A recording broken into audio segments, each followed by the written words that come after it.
Assalamualaikum warahmatullahi wabarakatuh. Kali ini saya akan mereview pertemuan ke-12 mata kuliah manajemen risiko. Risiko sendiri merupakan suatu kejadian atau peristiwa yang apabila terjadi dapat menghambat suatu pencapaian tujuan perusahaan. Dalam dunia bisnis, manajemen risiko didefinisikan sebagai proses mengidentifikasi, memantau dan mengelola risiko potensial untuk meminimalkan dampak negatif yang mungkin ditimbulkan terhadap suatu perusahaan. Dua standar yang biasa digunakan dalam manajemen risiko adalah ISO dan IRM. Dalam perusahaan migas yang telah disebutkan bahwa risiko tersebut tidak dapat dihindari dan tidak dapat diasuransikan.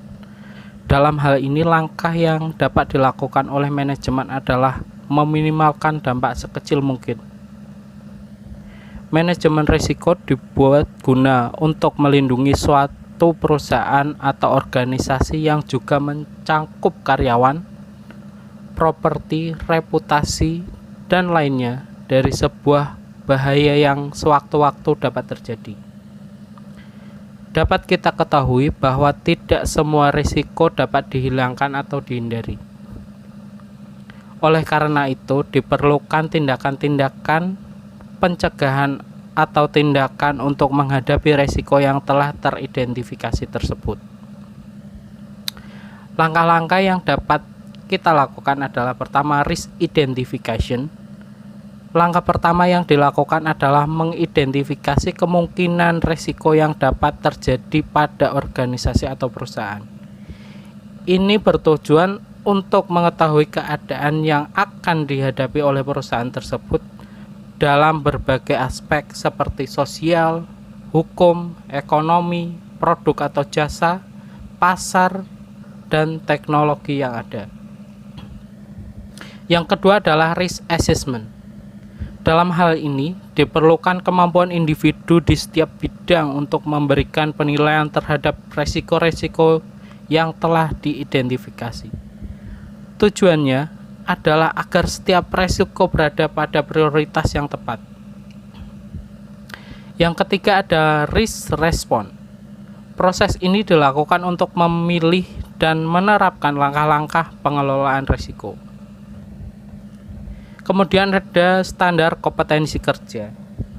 Standar kompetensi kerja manajemen risiko dapat dinyatakan sebagai standar pengetahuan, keterampilan, dan sikap kerja atau kinerja individu atau kelompok individu yang dituntut oleh suatu penugasan profesi.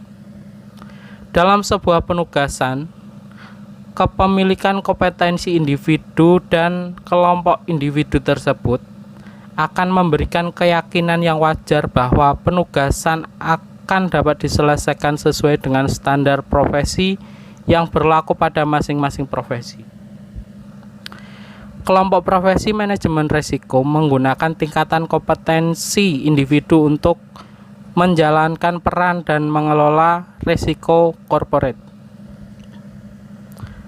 Tingkatan risiko dalam suatu korporasi akan berbanding terbalik dengan tingkat kompetensi profesi yang diterjunkan dalam penugasan tersebut. Dalam artian, profesi dengan tingkat kompetensi yang baik akan dapat mencerminkan tingkat risiko yang melekat pada organisasinya.